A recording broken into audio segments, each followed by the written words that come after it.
Hola! Alors, on va commencer le thème 3, la Troisième République avant 1914, un régime politique, un empire colonial. Entre 1870 et 1914, la France se dote progressivement d'un nouveau régime politique, la Troisième République. C'est ce que nous verrons dans le premier chapitre. Cette évolution va s'accompagner de mutations dans la vie des Français, ce que nous verrons dans le chapitre 2, avant de voir dans le chapitre 3 l'affirmation du pays comme une puissance coloniale qui se dote d'un véritable empire.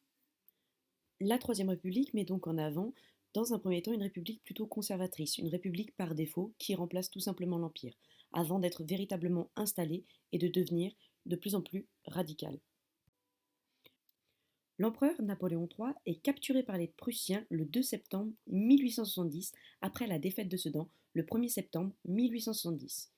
Il va abdiquer en faveur de son fils, mais dans la nuit du 3 au 4 septembre, les députés du corps législatif vont proclamer la naissance de la Troisième République. Ce nouveau régime est fragile, dans une France en guerre, avec une capitale qui est encerclée dès le 19 septembre. Pourtant, cette république menacée et considérée par Adolphe Thiers comme le régime qui nous divise le moins, va progressivement s'imposer. Une république, c'est un système politique où les fonctions de chef de l'État ne sont pas héréditaires. Cela s'inscrit notamment dans une démocratie où le pouvoir est détenu par le peuple avec le principe de souveraineté. On peut alors se demander comment le régime républicain il se met en place et s'enracine malgré les oppositions qu'il rencontre. En effet, nous pouvons voir que l'Assemblée de 1871 est majoritairement composée de monarchistes.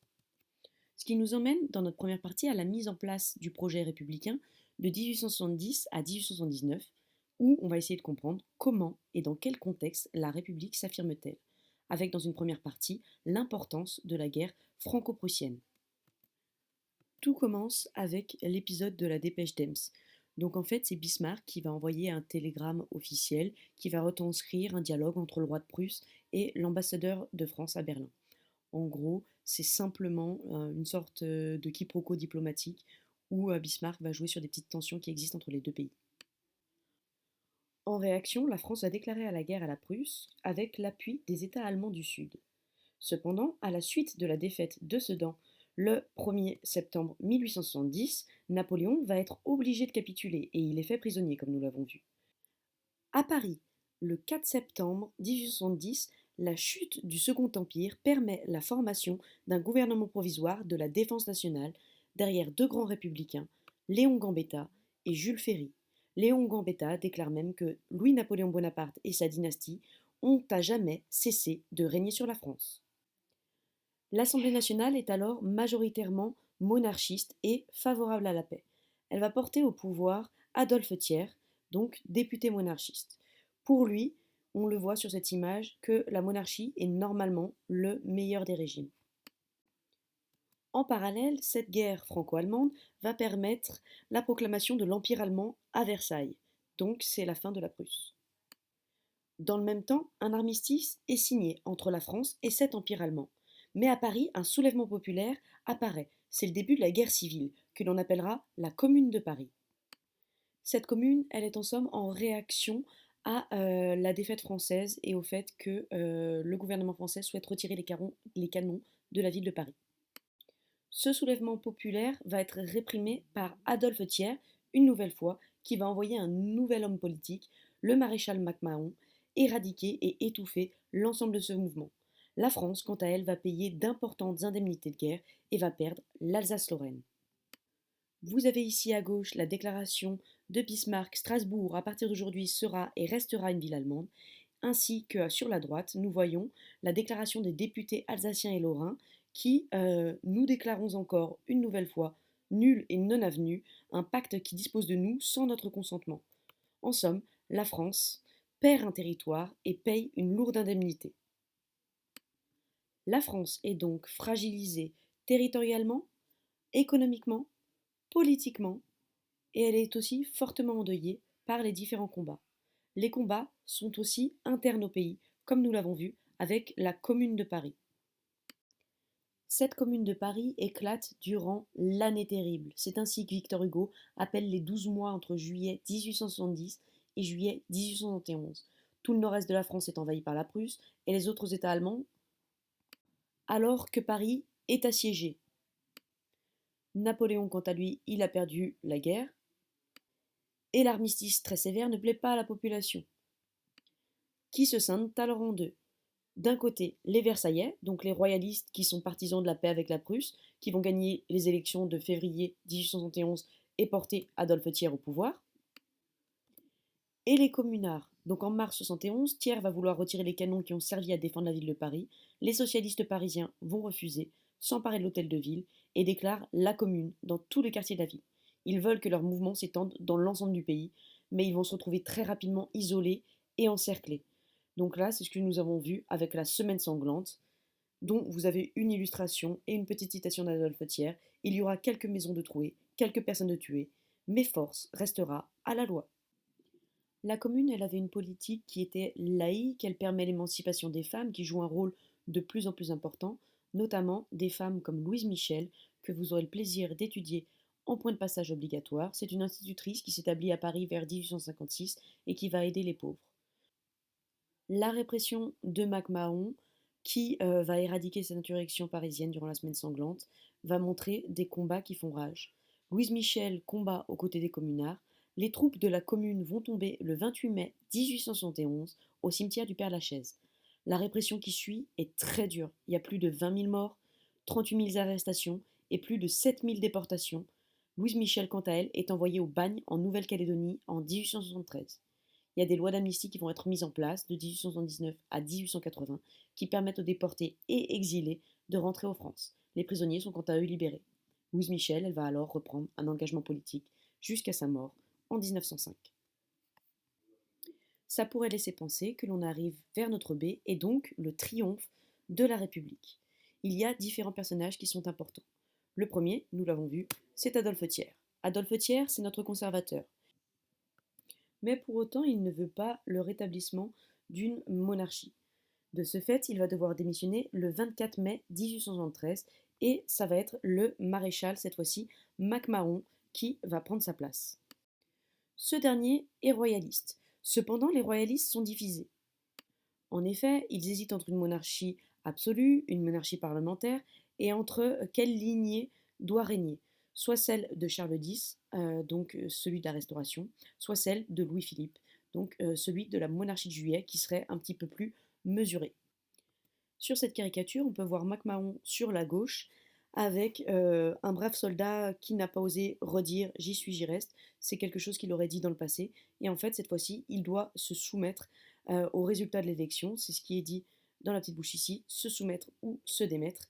Et on reprend donc la citation de Léon Gambetta. Quand la France aura fait entendre sa voix souveraine, il faudra se soumettre ou se démettre. Donc on comprend que là, c'est la petite tête de Gambetta. MacMahon va en fait perdre les élections, il va tenter un coup d'État en supprimant l'Assemblée, mais ça va totalement échouer, il va perdre encore plus de voix. Il sera donc démis de ses fonctions. C'est le début de l'affirmation des Républicains, avec l'élection cette fois-ci de Jules Grévy, qui consacre le triomphe des Républicains. La première chose qui montre cette affirmation, c'est avant tout l'amendement Vallon de 1875, où en fait on certifie qu'il ne peut plus y avoir de monarchie en France, et qui souligne notamment dans son article 2 le fait que le président de la République est élu à la majorité absolue. On voit alors l'évolution des forces politiques entre 1871 et 1876, où le nombre de républicains, cette fois-ci, est devenu majoritaire, et avec la mise en place de Jules Grévy. On a donc ici nos premiers présidents de la République, Adolphe Thiers, plutôt modéré, MacMahon, royaliste légitimiste, suivi par Jules Grévy, notre premier vrai républicain, et enfin Sadi Carnot. Mais c'est pas si simple. En effet, on voit que le premier est contraint de démissionner à la suite de différents scandales que nous verrons ultérieurement, alors que le second, quant à lui, va tout simplement se faire assassiner par ses opposants. Donc, cette république, elle n'a pas l'air très solide et on voit qu'elle est encore fortement contestée de différents côtés. Mais le régime va quand même tout faire pour s'enraciner. C'est ce qui nous emmène à notre deuxième partie, la période allant de 1879 à 1914, avec une démocratie parlementaire avec des droits nouveaux. En effet, cette Troisième République, elle va permettre l'affirmation des libertés fondamentales. Donc les droits fondamentaux ou les libertés fondamentales, c'est l'ensemble des droits qui sont primordiaux et assurée dans un état de droit et dans une démocratie à tous les individus. C'est une notion qui est plutôt abstraite. Il n'existe pas une définition qui fait unanimité de partout dans le monde. Ici, par exemple, vous avez la loi du 29 juillet 1881 sur la liberté de la presse et la liberté d'affichage, ce qui permet notamment la liberté d'opinion et d'expression. La même année, il y a la liberté de réunion publique, la loi établissant la gratuité absolue dans l'enseignement primaire et dans les écoles publiques. Donc ça, ce sont les lois Ferry, qui se continuent notamment en 82 avec le caractère obligatoire et laïque de cette école. En 1884, vous avez la liberté syndicale et les élections municipales au suffrage universel masculin. En 1884 toujours, il y a une loi qui assure que la forme républicaine du gouvernement ne peut faire l'objet d'une proposition de révision. Ça interdit totalement le retour à la monarchie ou à l'empire. En 1901, c'est la liberté d'association, laïque non professionnelle. Ça va permettre notamment les premiers partis politiques, avec le Parti républicain radical en 1901, puis un mouvement socialiste et ouvrier qui se structure. Donc ça, c'est la SFIO, la section française de l'Internationale ouvrière, qui va être créée en 1905. Vous l'aurez compris, les libertés fondamentales sont nombreuses et sont chéries par l'ensemble des Français qui illustrent via différents tableaux, notamment le suffrage universel et l'affirmation des droits fondamentaux des individus. Cependant, il faut souligner que le droit de vote y reste toujours interdit aux femmes malgré les nombreuses mobilisations féministes, comme l'Union française pour le suffrage des femmes qui va regrouper plus de 12 000 adhérentes en 1914. Notre République, donc, elle s'est enracinée depuis Jules Grévy, Sadi Carnot, Casimir Perier, Félix Faure. Mais il faut voir que cet enracinement va reposer notamment sur de nouvelles valeurs pour créer littéralement une nouvelle nation. Pour reprendre la définition d'Ernest Renan, une nation, c'est un peuple qui dispose d'un territoire commun, d'un passé commun et d'une volonté de vivre ensemble. Et pour cela, pour avoir ce vivre ensemble, il faut une culture républicaine qui est basée sur des symboles et sur des valeurs. La Marseillaise, par exemple, est l'hymne national français à partir de 1879. La première fête nationale est célébrée le 14 juillet 1880. La fête nationale célèbre la fête de la Fédération, pas la prise de la Bastille. En effet, le symbole serait trop controversé. Le drapeau tricolore, quant à lui, la devise liberté, égalité, fraternité, le buste de Marianne sont également des symboles de notre République qui sont présents dans l'ensemble des bâtiments. Ces valeurs peuvent aussi être portées par des grands hommes, comme Victor Hugo, qui sera votre point de passage. Ce grand écrivain est une figure républicaine. Il meurt à l'âge de 83 ans après avoir traversé tout le 19e siècle, et donc tous les régimes que nous avons étudiés. Il va être monarchiste dans sa jeunesse, il va soutenir la Seconde République, il va devenir un grand opposant à Napoléon III, avec ses grands textes comme Napoléon le Petit. Il s'exile et il refait un retour triomphal sous la Troisième République. La Chambre des députés, elle va alors voter l'organisation de funérailles nationales. Son inhumation, elle est au Panthéon, ça devient un temple de la République. Le 1er juin 1885, le corps de Victor Hugo va être transféré au Panthéon, suivi par plus de 1 million de personnes. Cette entrée au Panthéon est une première pour un poète et un écrivain. Il reste à la fois comme un exemple d'intellectuel engagé en politique, mais aussi envers les plus pauvres. Pour pouvoir développer ces valeurs républicaines, on va passer notamment par l'école. L'école doit en effet servir la jeune République, elle doit participer à la laïcisation de la société. Le but, c'est d'inculquer des symboles, laïciser la société, c'est-à-dire détacher de l'influence catholique qui soutient, elle encore, la monarchie. Le ministre de l'Instruction publique, Jules Ferry, fait voter en 81-82 toute une série de lois qui vont rendre l'école primaire obligatoire, gratuite et laïque pour tous les enfants de 6 à 13 ans.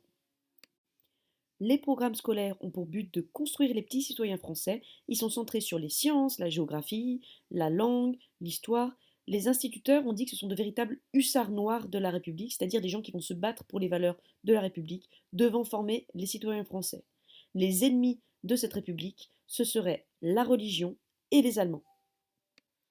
On comprend alors qu'il y a de grandes tensions tout autour de cette religion et que notre République qui est enracinée va devenir davantage combative. Pour faire partager ces valeurs communes, une fois adulte, il y a une loi en 1889 de mise en place sur le service militaire de 2 ans. Le but de ce service militaire, ça va être de faire une sorte de brassage entre tous les citoyens français, quelle que soit leur origine sociale, avec une sorte de développement d'esprit revanchard à l'encontre des Allemands. On le voit donc bien, la République, elle va s'affirmer, notamment dans l'espace public, les valeurs vont s'y diffuser et être connues par l'ensemble des populations. Ça se voit ici avec le défilé du 14 juillet 1880, donc le premier défilé, place de la République à Paris. Ceci est un tableau qui est conservé actuellement au musée du Carnavalet, où on voit sur le modèle militaire les enfants qui sont en train de défiler. On voit tous les symboles. La République française avec le petit RF, on voit le drapeau tricolore, on voit également le bonnet phrygien, donc le symbole de la liberté, et on voit la statue de la République. Cette statue, elle est toujours visible à Paris.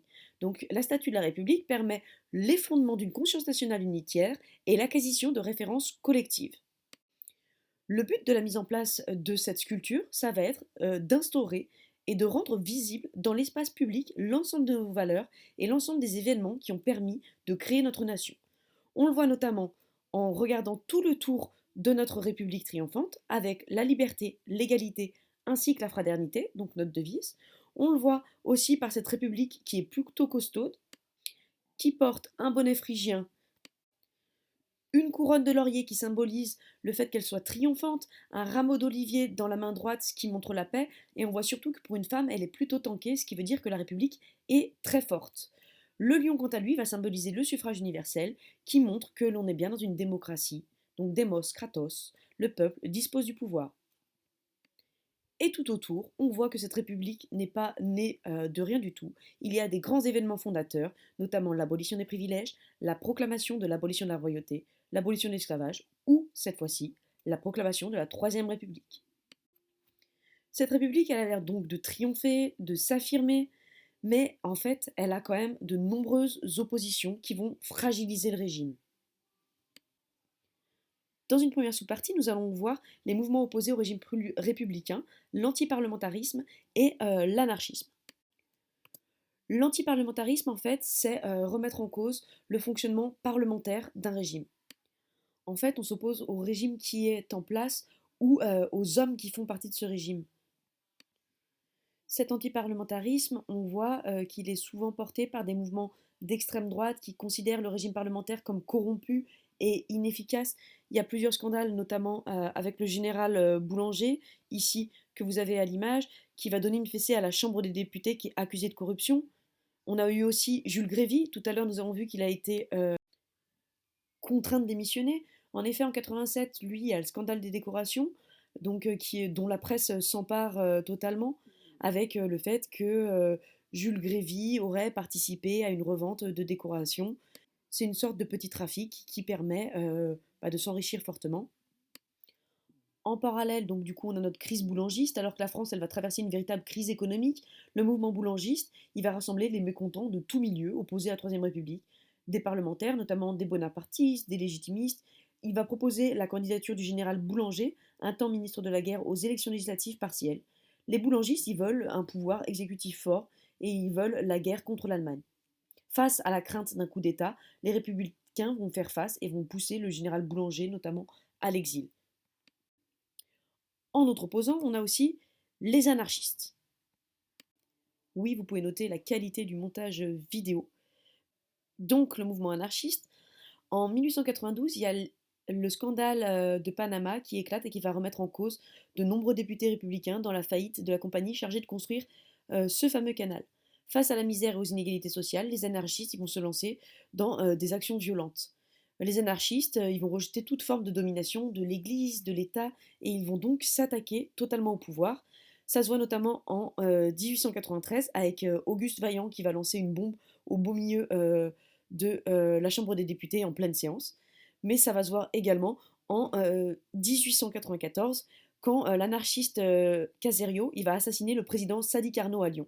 Ces attentats ils vont entraîner une répression féroce du pouvoir avec des arrestations et une chasse aux anarchistes. Donc là, la liberté de la presse va être totalement limitée et ça va générer une nouvelle forme de contestation parce qu'on va considérer que la République, elle abuse de ses droits. Et c'est ce qu'on appelle les lois scélérates, donc qui brident un petit peu les libertés de différents citoyens. Donc, ces tensions, elles sont croissantes, mais elles ne sont pas que dans ces domaines. En effet, il faut mettre en lumière la période où il y a un fort essor, notamment de l'antisémitisme et de l'exclusion des femmes. L'antisémitisme transparaît totalement au cœur de l'affaire Dreyfus. L'antisémitisme, c'est une discrimination, une hostilité manifeste à l'encontre des Juifs. L'affaire Dreyfus, c'est juste une affaire d'espionnage au sein du ministère de la Guerre. Le capitaine Dreyfus, il va être accusé à tort d'avoir dérobé des documents pour les remettre aux Allemands, qui sont encore nos ennemis, je le rappelle. Pourquoi Dreyfus? Parce qu'il est originaire d'Alsace et de confession juive. C'est le coupable idéal, et donc il va être déporté au bagne, en Guyane. Cependant, en fait, en 1897, le colonel Picard va démontrer que Dreyfus il est innocent en trouvant le vrai coupable. Le vrai coupable, c'est un monsieur qui s'appelle Esterhazy. Donc, en janvier 1898, il y a Émile Zola qui va publier une lettre ouverte dans le journal L'Aurore de Clémenceau. Cette lettre ouverte, ici présente, s'appelle J'accuse. Une lettre ouverte, à titre d'information, c'est une lettre qui est destinée à quelqu'un, mais qui est rendue publique pour que tout le monde puisse en avoir connaissance. Cette lettre va déchaîner et déchirer la France. D'un côté, nous avons les anti-Dreyfusards.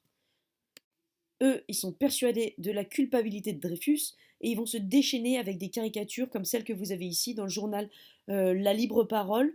Donc ça, c'est fait par la Ligue des Patriotes de Paul Déroulède et de Drummond. Donc c'est un journal qui est très xénophobe, c'est-à-dire qui est hostile aux étrangers et notamment antisémite, donc hostile aux personnes juives. Et ce journal, en fait, il va voir s'agglomérer des personnes nationalistes, des militaires, des antisémites.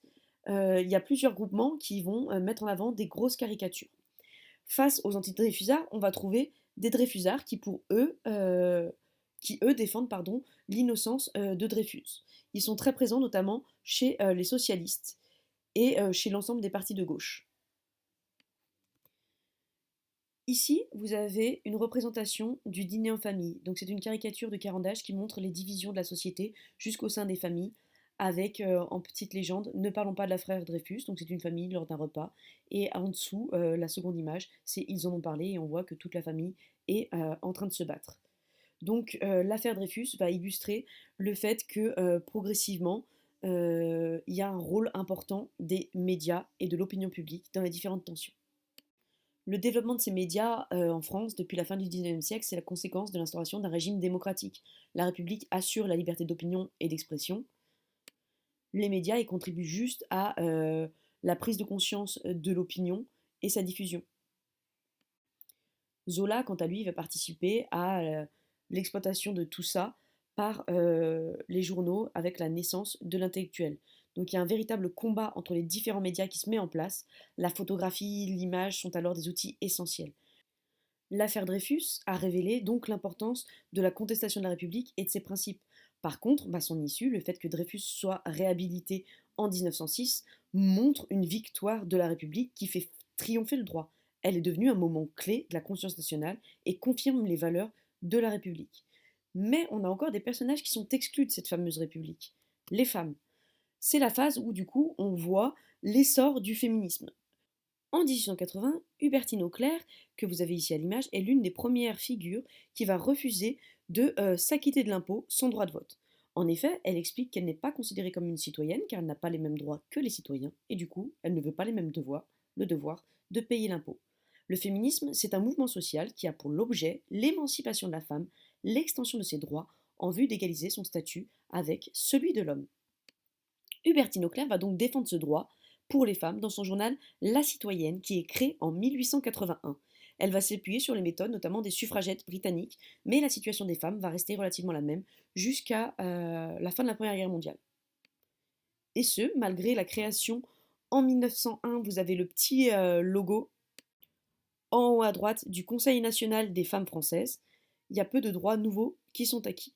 La SFIO va reprendre un petit peu l'idée d'un vote des femmes, mais celui-ci va rester très peu défendu.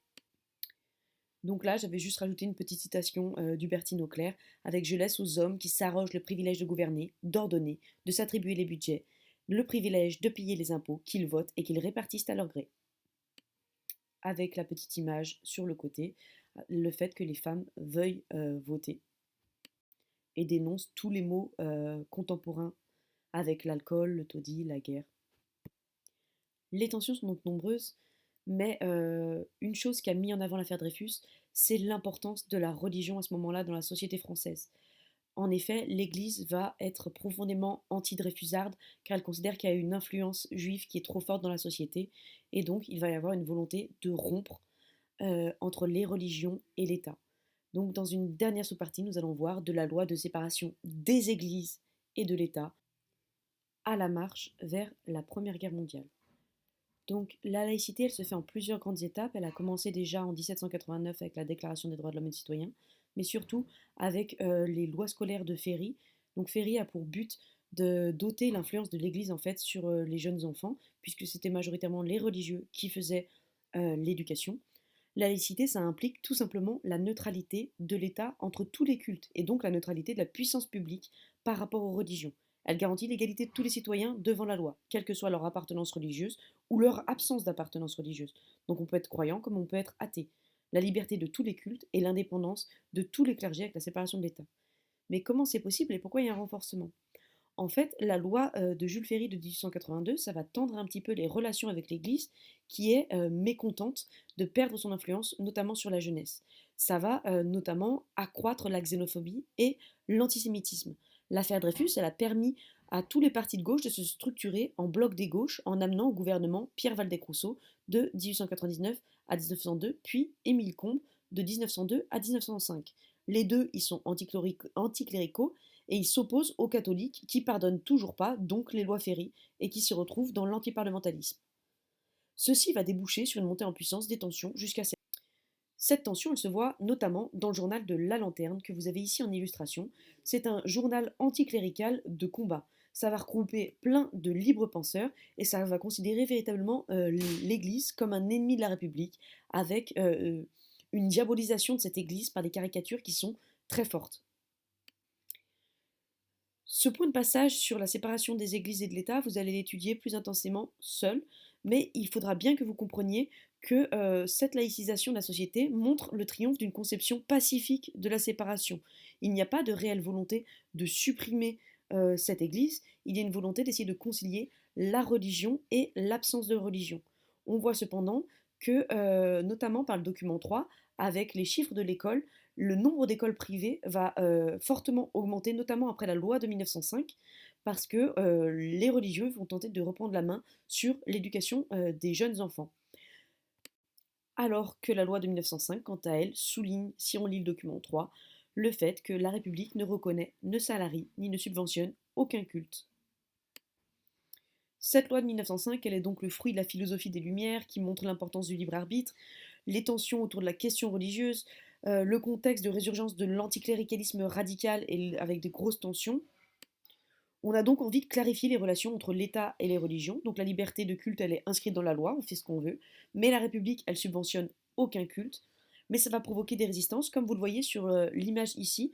Là, vous avez un petit village dans les Pyrénées où le curé, il va tenter notamment de protéger les biens de son église et il va être défendu par toute la population de son village. En effet, dans la loi, il y a un bout de la loi qui prévoit un inventaire de l'Église pour permettre leur transmission à des associations cultuelles.